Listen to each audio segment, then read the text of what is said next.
obrigado pela tua presença, Senhor. Amém. Pois o Senhor nos prometeu que onde tivesse dois ou mais reunidos em teu nome, ali o Senhor estaria. Ó Senhor Jesus, que o Senhor possa falar conosco por meio da palavra, por meio do hino que o Senhor já tocou no nosso coração. Ó Senhor Jesus, e que essa palavra possa nos modificar. Amém. Amém, irmãos. Que dia maravilhoso, né? Se a gente realmente entendesse a importância desse dia, a gente esperaria ansioso por esse dia. Imagine aquele momento que você está querendo fazer uma viagem, que você tanto queria, aquele momento que você vai ver quem você tanto esperava, que te causa assim um calor no coração por estar chegando aquele momento. É assim que tem que ser a nossa semana. Todos os dias a gente tem que estar ansiosos para que chegue esse dia que a gente vai dar na presença do Senhor. Ó Senhor Jesus. Amém. A mensagem fala sobre a casa de Deus, a porta do céu. Não sei se dá para ver direitinho, né? Porque a letra ficou vermelha, né? Mas a casa de Deus, a porta do céu. Aleluia. Nós vamos percorrer alguns versículos da Bíblia. Vamos lá para 1 João. Quando se fala a casa de Deus, a porta do céu, se é a porta do céu, nós estamos falando sobre dois planos. Um plano que é a terra e o outro plano que é o céu. Amém. As coisas desse mundo e as coisas celestiais. Né? Vamos lá para João 17, versículo 11. Amém.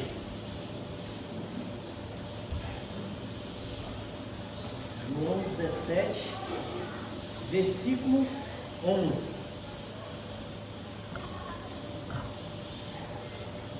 Aqui nós estávamos falando, o versículo fala sobre o quê? A oração sacerdotal de Jesus. O versículo 11 fala o quê? Já não estou no mundo, mas eles continuam no mundo, ao passo que eu vou para junto de ti. Pai Santo, guarda-os em teu nome que me destes, para que eles sejam um, assim como nós somos. O que Jesus está falando aqui?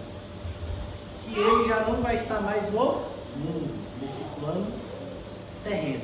Ele ia passar para o plano celestial. Né? E ele ainda pede para o quê? Ele fala que nós vamos continuar no mundo. Mas ele pede para que o Pai Santo nos guarde em teu nome. E para que sejamos um, assim como ele e o Pai é. O que ele quer dizer aqui nessa questão de sermos um? Nós somos, irmãos, pedras vivas, de edificação. E existe uma argamassa que nos une. Essa argamassa é o Senhor. Ele é que nos une. E Ele está pedindo para que sejamos um. Por quê? Porque se estivermos juntos, somos mais fortes. Como o cordão de 3 dobras. Ele é mais forte do que o cordão de uma dobra só, né? Vamos lá para o versículo 15. João 17, 15. Não peço que os tires do mundo, e sim que os guarde do mal. Eles não são do mundo, como também eu não sou. Ou seja, estamos no mundo, mas não pertencemos ao mundo.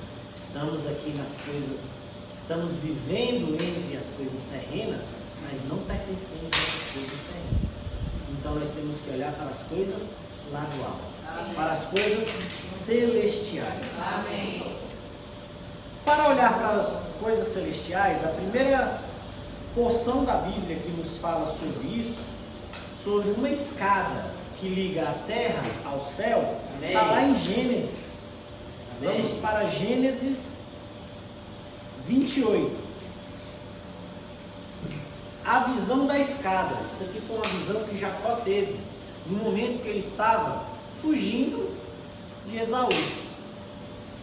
Então, Gênesis 28, versículo 10. Partiu Jacó de Beceba e seguiu para Arã. Tendo chegado a certo lugar, ali passou a noite, pois já era sol posto, tinha acabado o dia. Tomou uma pedra do lugar e fê-la seu travesseiro, e se deitou ali mesmo para dormir. E sonhou, eis posta na terra uma escada cujo topo atingia o céu. No local onde Jacó estava, ele observou que tinha uma escada que ia da terra até o céu. E os anjos de Deus subiam e desciam por ela. Perto dele estava o Senhor e lhe disse: Eu sou o Senhor, Deus de Abraão, Amém. Deus de Isaque.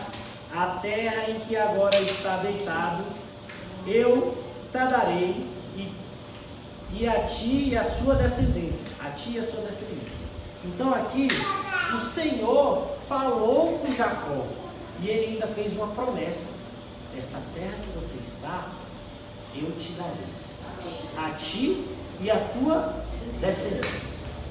Além dele ter um sonho, que ele viu que tinha uma escada que ligava a terra ao céu, você tinha ali um local que te ligava às coisas celestiais. Deus veio e falou com ele, e Deus ainda fez uma promessa. Deus prometeu para ele, versículo 15: eis que eu estou contigo. Olha só o que Deus fala para ele: eis que eu estou contigo, e te guardarei por onde quer que fores, e te farei voltar à sua terra, porque te não desampararei, até cumprir eu aquilo que te hei referido. Irmãos, nesse momento, Deus teve um contato com Jacó.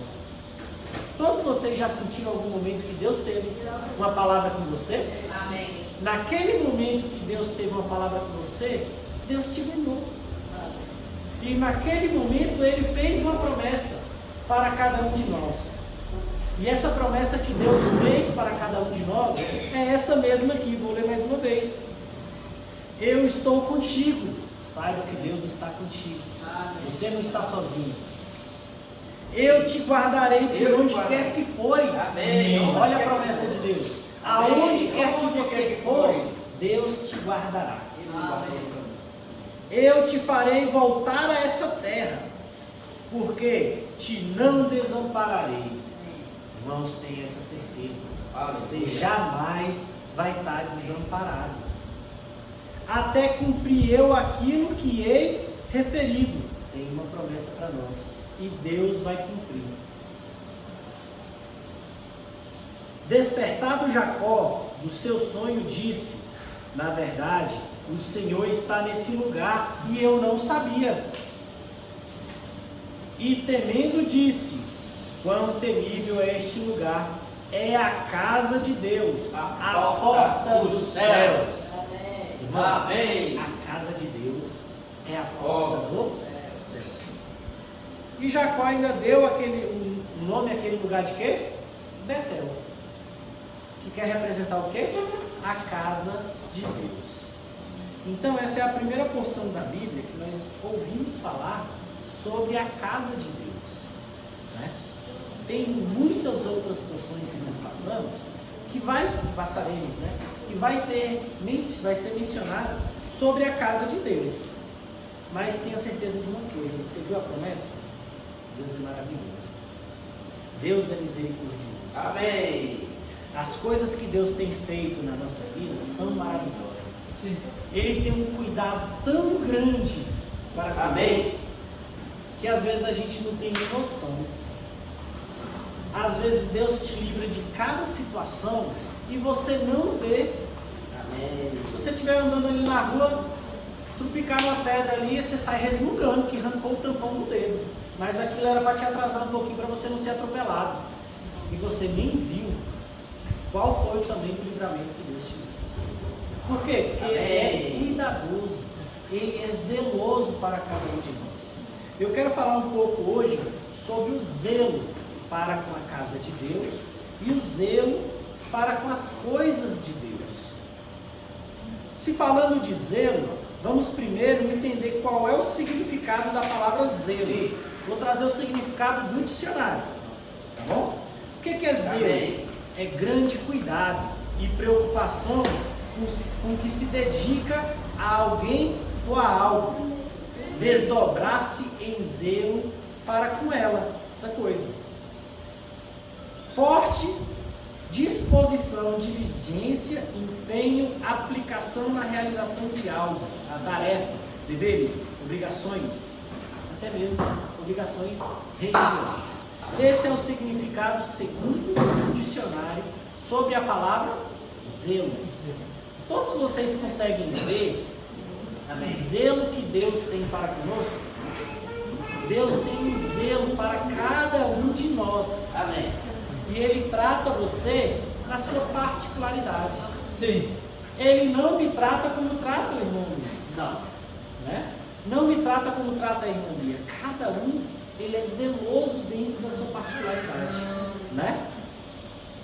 Qual é o zelo que nós temos para com Deus? Agora fica a pergunta para nós. Se Deus é tão zeloso para conosco, qual é o nosso zelo para com Ele? Qual é o zelo que nós temos para com as coisas de Deus?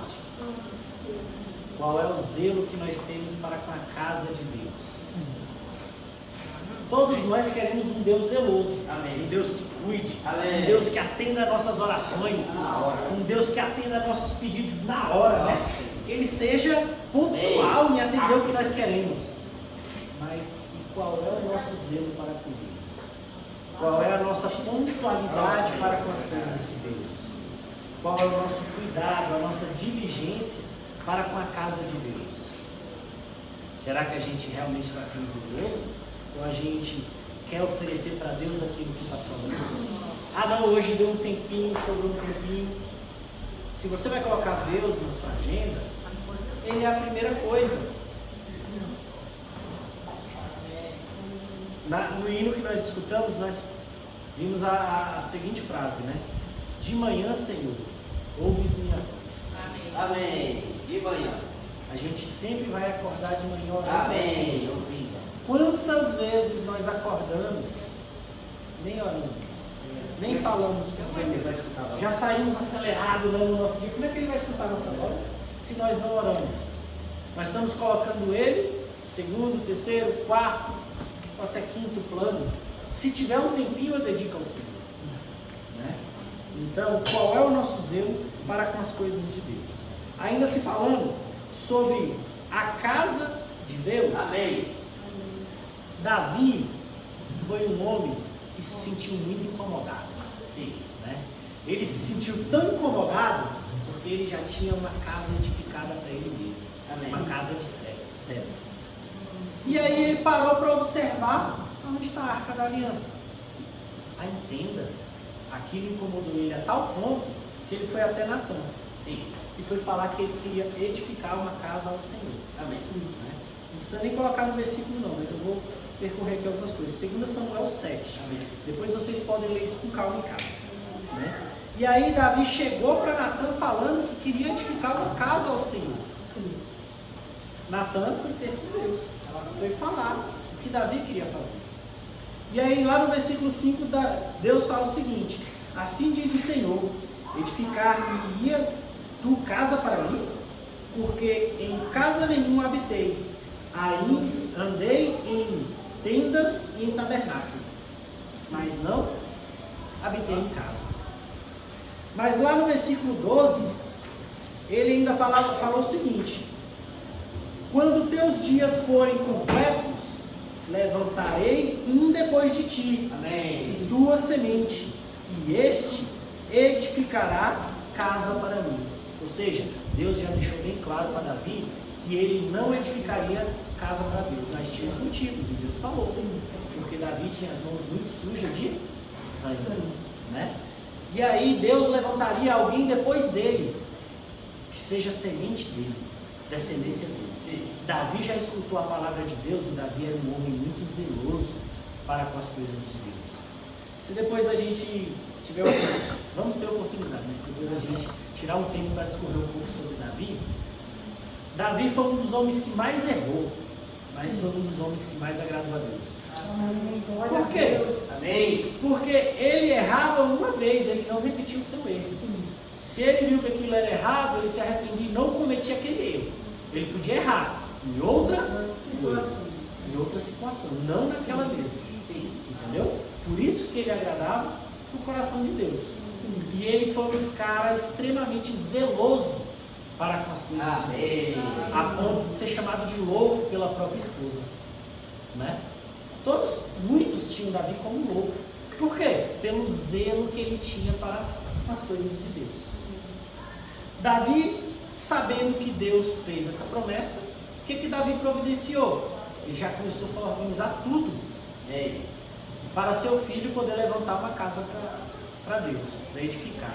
Davi já encomendou madeiras das melhores, já chamou os melhores especialistas em cada área para a edificação da casa de Deus. Amém. Mas ele sabia que ele não podia edificar, mas ele ia já começar a preparar as coisas para essa edificação. Sim, né? Quando Salomão fez essa edificação, ali foi chamado uma casa de adoração, um lugar específico para você louvar a Deus e adorar a Deus, trazer os seus sacrifícios. Os sacrifícios eram feitos ainda em lendas. Todos poderiam vir adorar e trazer os seus sacrifícios. Se falando de sacrifício no dia de hoje, será que a gente oferece o melhor sacrifício ao Senhor? Sim. Na hora da oferta, como é que está o nosso coração? A gente quer dar o que está sobrando ou a gente está dando aquilo que é o melhor? Na hora de servir o Senhor, de se dispor a servir o Senhor, a gente está se dando por inteiro, dando o melhor de nós, ou a gente está servindo de qualquer jeito? Temos várias pessoas na Bíblia que foram pessoas zelosas. Vou falar só algumas aqui, só para refrescar nossa memória. Daniel, Mesaque, Sadraque, Abednego, quando você vê a história deles, o quanto eles foram zelosos para com as coisas de Deus, e aí eles não se importavam quanto custaria aquilo, poderia te custar a própria vida. E nós somos zelosos nesse ponto? Ou a gente é capaz de negar a Deus por qualquer obstáculo, por qualquer ameaça? A gente está negando. A gente tem que aprender a ser um pouco mais zeloso, né? Moisés, Abraão, Jó, José, Davi, Jacó e Jesus.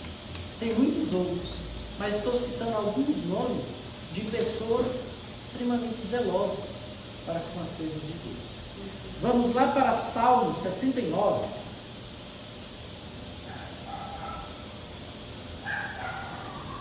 Salmo 69, versículos 7 a 10.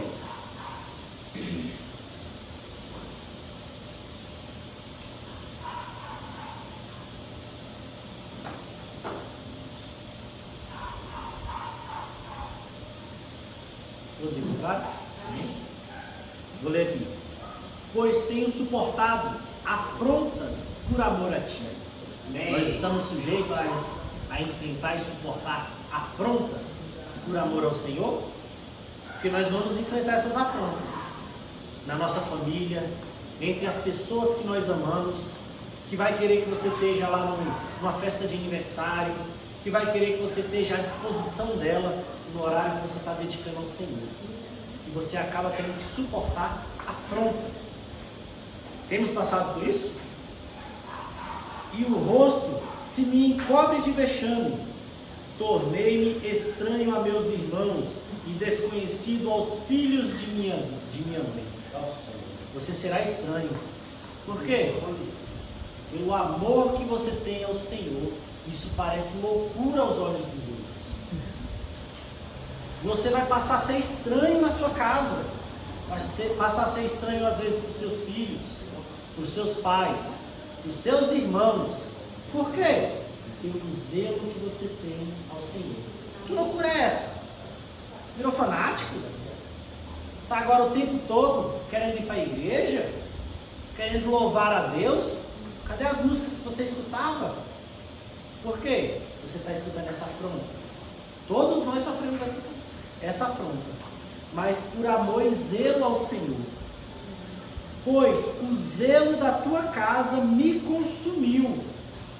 e a injúria dos que te ultrajam cai sobre mim.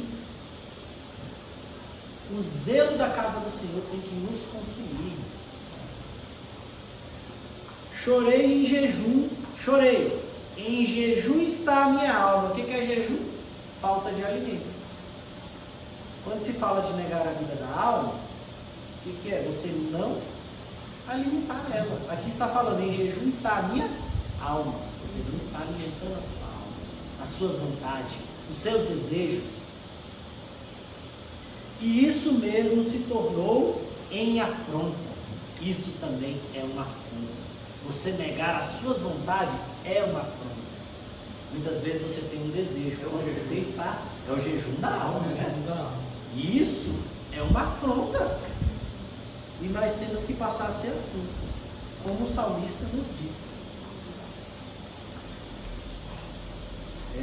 A palavra do Senhor e as coisas do Senhor, ela tem que nos mover, assim como a musculatura do nosso corpo. A musculatura do nosso corpo é que nos move, e assim tem que ser a palavra. Nos move, nos aquece espiritualmente, né? Vamos lá para Gálatas 1. Vamos ver um pouco mais sobre esse zelo, né? Gálatas 1, versículo 14 a 16. Aqui já é Paulo falando aos Gálatas. Todos entraram? Gálatas 1, versículo 14. E na minha nação, quanto ao judaísmo, avantajava-me a muitos da minha idade, sendo extremamente zeloso a tradição dos meus pais. Aqui está falando de quem? Saulo. Enquanto ao judaísmo, ele era extremamente zeloso a tradição dos pais dele. Ele não brincava, não. Ele chegou a perseguir os cristãos. Mas por quê? O zelo da tradição dos pais. Aí ele continua aqui. Quando, porém, ao que me separou antes de eu nascer e me chamou pela sua graça, aprove. Quem foi esse que nos separou antes da gente nascer? Deus. E nos chamou pela sua graça. Aprove. Revelar seu Filho em mim, para que eu o pregasse entre os gentios, sem detença. Não consultei carne nem sangue. Então, aqui, Saulo já se transformou em Paulo. E aí ele começou o quê? A revelar o Filho do homem. A revelar Jesus para os gentios. E essa é a nossa missão. O nosso zelo. Olha só quanto Paulo era zeloso. Né? Nós temos que aprender a ter esse zelo também. De cuidar das coisas do Senhor. De levar, pregar a palavra para as pessoas. Porque a palavra é vida. A palavra traz salvação. Nós somos muito obstinados quando se trata das nossas coisas. Quando se trata do nosso trabalho, nós não chegamos atrasados. Quando se trata do nosso serviço, dos nossos compromissos, enquanto as nossas coisas, não importa se está chovendo, se está fazendo frio, se está fazendo calor, nós nos dedicamos ao máximo, nós nos destacamos, nós fazemos até hora extra. Agora, quando se fala da casa de Deus, quando se fala das coisas do Senhor, será que a gente trata no mesmo nível? Se nós vivêssemos no nosso trabalho da forma que a gente serve a Deus, será que nossos patrões estariam agradados disso? Porque em relação à igreja, muitas vezes a gente chega atrasado. Se tiver que ficar um pouquinho mais, calma que eu tenho compromisso, né? Em relação às coisas de Deus, como é que a gente está tratando as coisas na casa de Deus? O nosso serviço ao Senhor, como é que está sendo? é com o mesmo empenho, com a mesma dedicação que a gente serve no trabalho, no mundo? Então a gente tem que refletir um pouco nisso.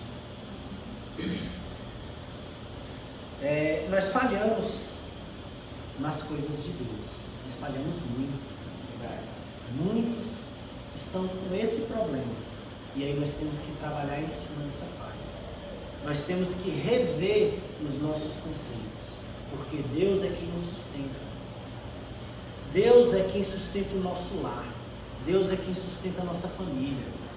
Deus é quem nos proporciona saúde, condições de estarmos aqui. Em anos difíceis de pandemia, foi Ele quem nos segurou aqui. Amém. Ele nos abençoa dia após dia. Suas misericórdias a todo dia são mais novas. Então a gente tem que rever essas coisas. Como nós estamos servindo ao Senhor? Como nós estamos servindo na casa do Senhor? Ó Senhor Jesus. Aleluia. Nós amamos a casa porque nós amamos o dono da casa. Nós até falamos um pouco sobre isso ontem, né? Nós amamos a casa porque nós amamos o dono da casa. Não precisa nem colocar não, mas nós vamos falar um pouco sobre Salmo 135. Louvem a Deus vocês que estão na casa dele, porque ele é bom.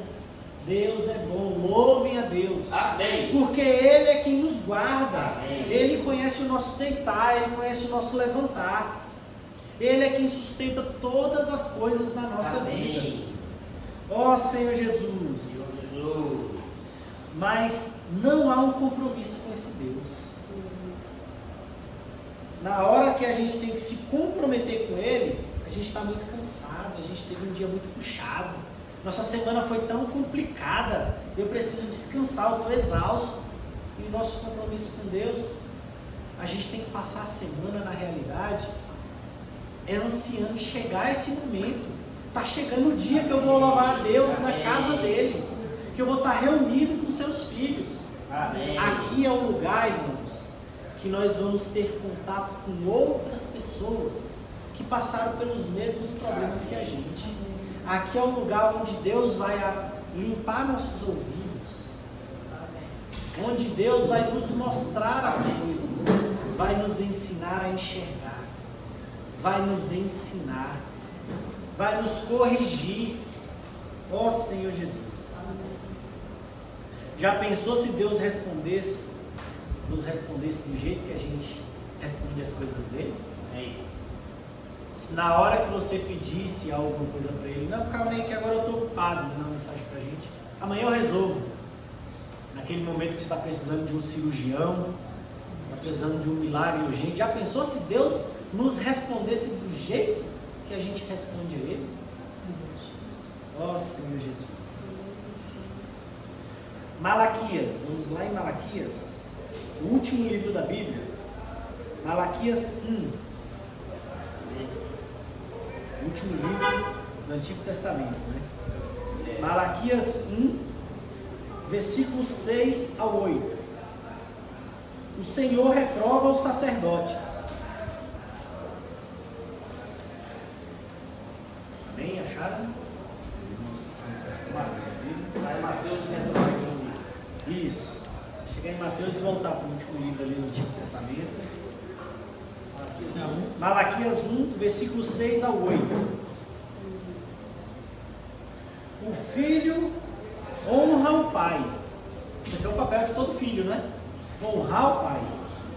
O servo ao seu senhor. Se eu sou pai, onde está a minha honra? E se eu sou seu senhor, onde está o respeito para comigo? Diz o Senhor dos exércitos a vós outros, ó sacerdotes, que desprezais o meu nome. Vós dizeis, em que desprezamos nós o teu nome? Oferecendo sobre o meu altar pão imundo, e ainda perguntam, em que havemos profanado? Nisto que pensais, a mesa do Senhor é desprezível. Quando trazeis animais cegos para o sacrifício, não é isso mal? E quando trazeis o coxo ou o enfermo, não é isso mal? Ora, apresenta-o ao teu governador, acaso terá ele agrado em ti e será favorável? Diz o Senhor dos Exércitos. Se você apresentar, aqui ele está falando aos sacerdotes, mas serve a todos nós. Se eles apresentassem ao governador um animal coxo, cego, enfermo, ele se agradaria? E por que nós queremos oferecer coisas impuras do Senhor? Por que nós queremos oferecer o que está sobrando para nós, o que não nos serve para o Senhor? Aqui está falando sobre a reprovação do Senhor. O filho honra o pai, o servo ao seu Senhor. E cadê a honra que nós temos que dar a Deus e à casa de Deus? Por que nós colocamos em segundo lugar? Por que a gente não coloca em primeiro lugar e se dedica ao máximo? Se é Ele que sustenta tudo no nosso lar, se é Ele que sustenta tudo na nossa vida. Ó Senhor Jesus, se no seu serviço você fosse como, isso aqui foi a parte que eu percorri, né? Se nós tivéssemos o zelo no nosso serviço, o mesmo que temos para com a casa de Deus, muitas vezes seríamos reprovados, né? A casa de Deus é para nós uma escola. Por que ela é uma escola? Porque ela nos ensina, ela nos admoesta, ela nos corrige. E muitas vezes a gente tem pessoas que param de vir porque não querem ser corrigidas, né? Tem pessoas que se sentem incomodadas. Aqui é para a gente aprender qual é o caminho certo. Aqui também é um hospital. Por quê? Porque ela nos cura, ela nos fortalece. E aqui também é o nosso lar. Por quê? Porque aqui é onde a gente é consolado, né? Se a gente começar a tratar a casa de Deus dessa forma, muita coisa vai mudar na nossa vida. A casa do Pai é para adorá-lo. É um lugar de adoração. E é aqui que a gente aprende que existem regras. Porque se a gente não segue as regras, tem consequências. Se você for na Constituição e olhar o Código Penal, o quanto de lei que tem, ainda assim as pessoas não respeitam as leis. Imagina se não houvesse a lei. Como é que seria isso? No trânsito, o tanto de placa de trânsito que tem, te mostrando qual é a velocidade daquela via, aonde tem um quebra-mola, aonde tem uma faixa de pedestre. Sim, é verdade. O quanto é sinalizado isso e o quanto de acidente que tem. O quanto de multa que tem. Imagina se não houvesse sinalização. Como é que seria? Então aqui a gente vem para aprender que na vida existem regras. Ó Senhor, nós temos que ter uma dedicação ardente para com as coisas do Senhor, um cuidado. Vamos lá para João 2.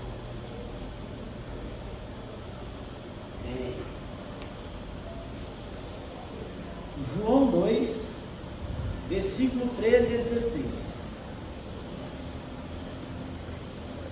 Aqui é o momento em que Jesus purifica o templo. Estando próximo à Páscoa dos judeus, subiu Jesus para Jerusalém. Amém. E encontrou no templo os que vendiam bois, ovelhas e pombas, e também os cambistas assentados. Tendo feito um azorrague de corda, expulsou todos do templo, bem como as ovelhas e os bois.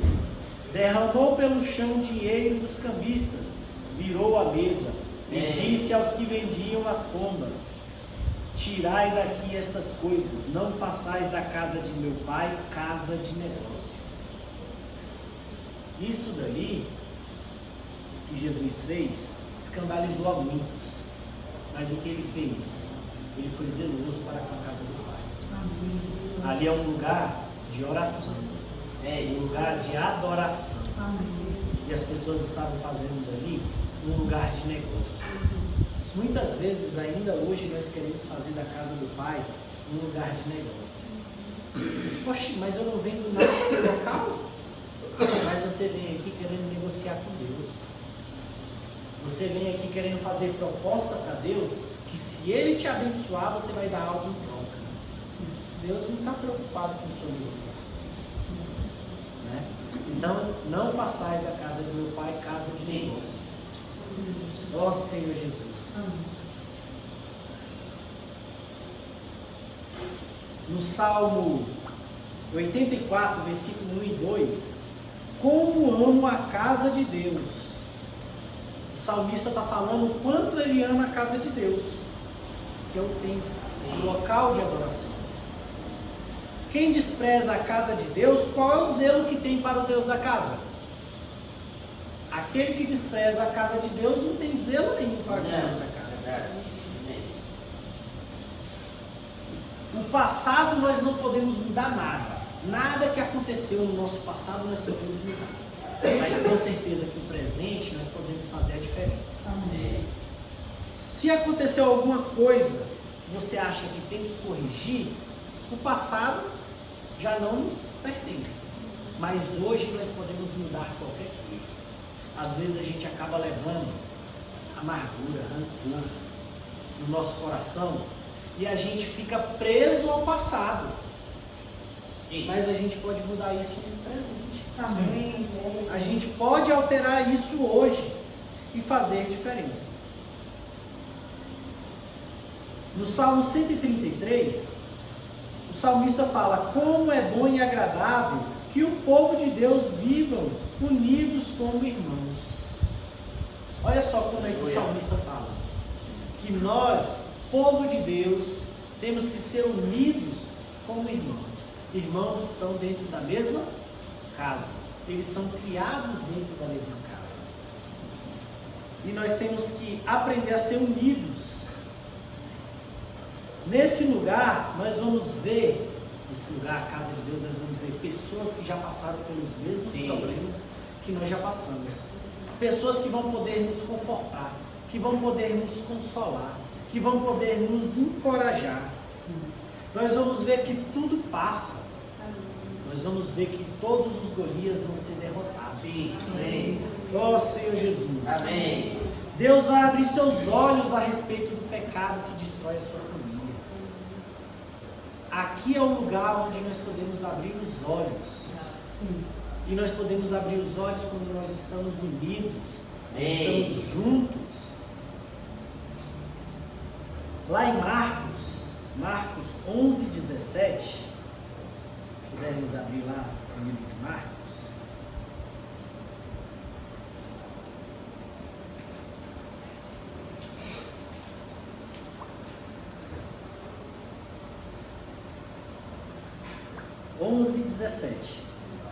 Também os ensinava e dizia: não está escrito, a minha casa será chamada casa de oração para todas as nações.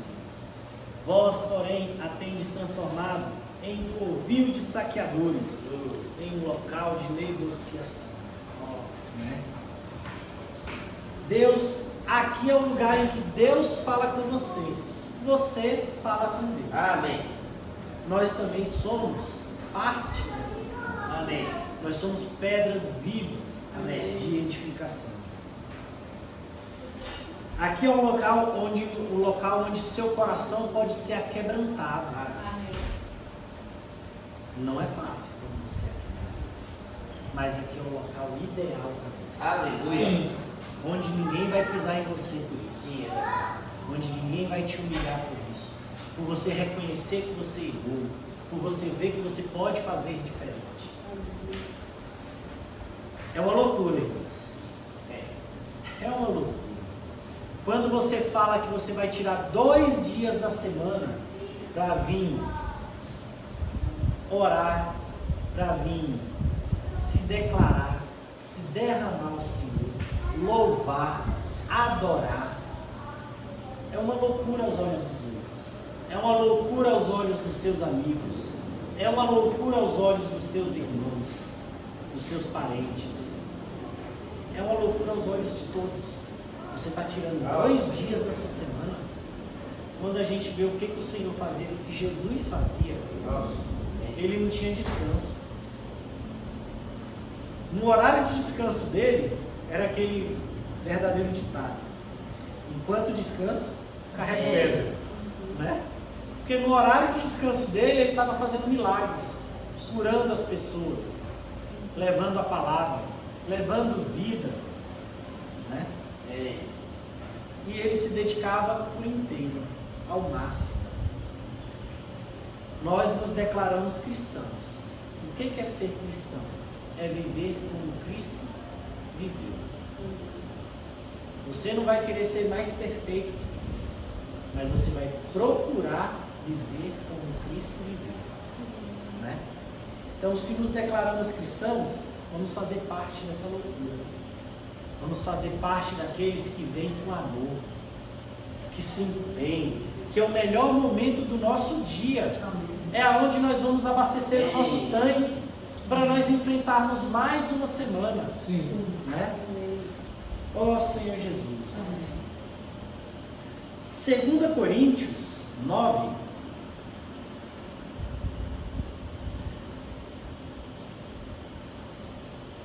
Segunda Coríntios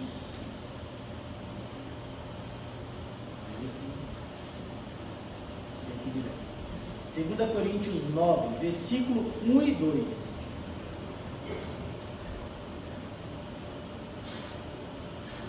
Ora, quanto à assistência a favor dos santos, é necessário escrever-vos, porque bem reconheço a vossa presteza, o vosso zelo, da qual me glorio junto aos macedônios, dizendo que a Acaia está preparada desde o ano passado, e o vosso zelo tem estimulado a muitos.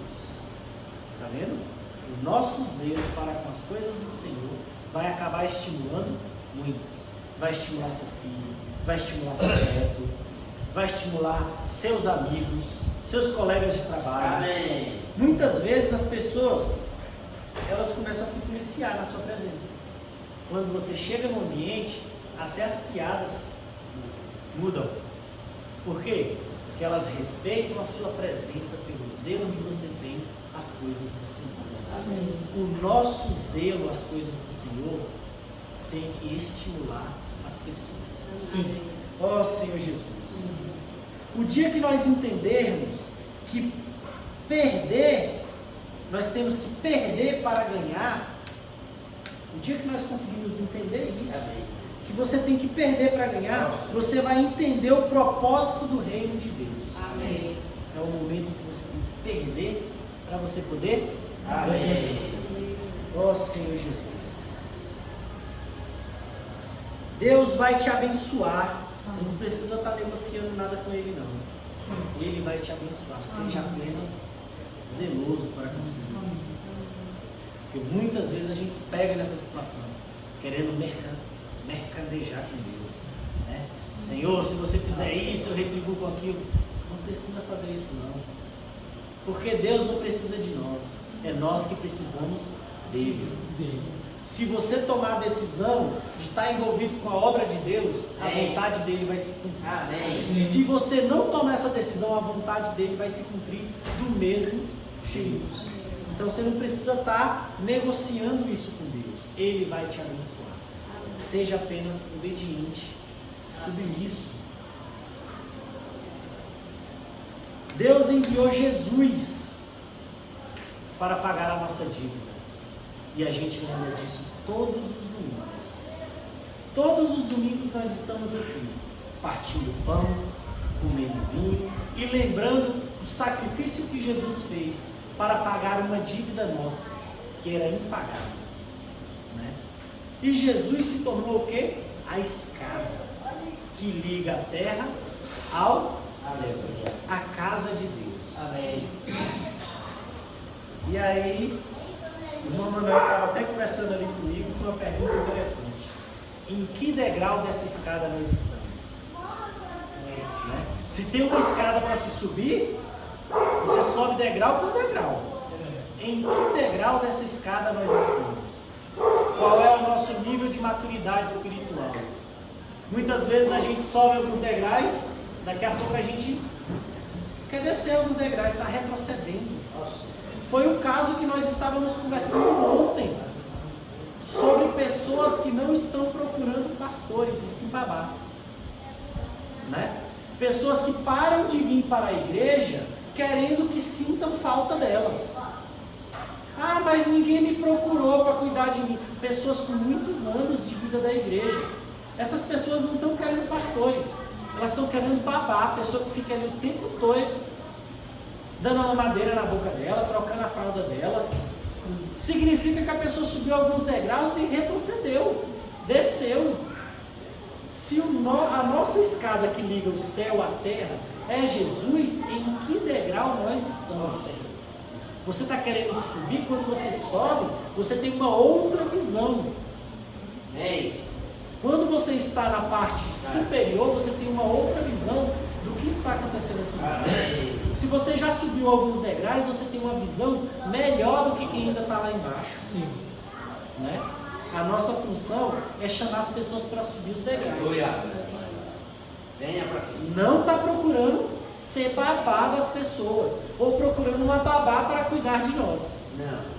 Nós temos que chamar as pessoas para subir os degraus, porque tem uma escada que liga a terra ao céu, a casa de Deus. Essa escada, essa casa, ela foi chamada de vários nomes. Né? Se você ver, Jacó chamou de Betel. Ela também é chamada de casa de oração. Ela é chamada de casa de Deus. A casa de meu Pai. A noiva de Cristo, o corpo de Cristo, a assembleia dos escolhidos. A igreja é a casa de Deus. E nós somos pedras vivas que edificam essa casa. Ó Senhor Jesus. Amém. Amém. Glória a Deus. O carro da mensagem era esse. Amém. Graças a Deus por isso, né? Que